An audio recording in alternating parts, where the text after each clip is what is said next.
Hi there, it's Anne again, and welcome to my mess. And my studio truly is a mess. I've been busy in here for a couple of days and it shows. And I thought I'd just like to share because we see too many perfect places. This is a working place, and this is the sort of mess I make. And I wanted to show you something else. This is the secret I wanted to show you. When I'm doing color mixing videos, this is the palette I use. Very limited number of choices of colors, and on the mixing side everything's beautifully clean. I scrub it off before I start so you can see the colors I mix, and it makes for a good palette for that purpose. This is my little traveling spit box. Goes on vacation with me. This is my real watercolor palette. As you can see, still not very many paints.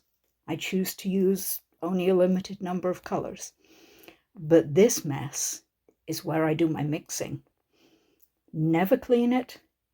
Whatever I'm mixing goes into a puddle of what's already on there, and I work from there.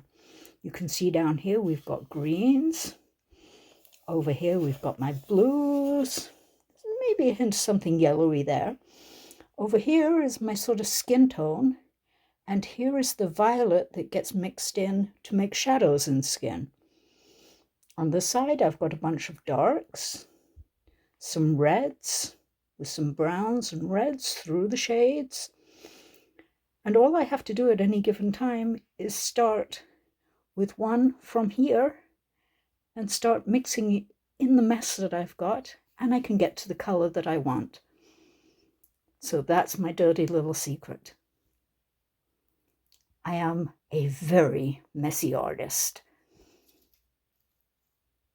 Anyway, I hope you enjoyed this quick tour. As for the rest of my mess, well, probably time to clean up. Denny would say it's way overdue. Anyway, chat next time. Bye. So I decided I needed a cup of coffee more than I needed to clean up, but I'll get back to it. Please remember to like, subscribe, comment. Remember that Denny and I love and appreciate all of you, and we'll see you next time.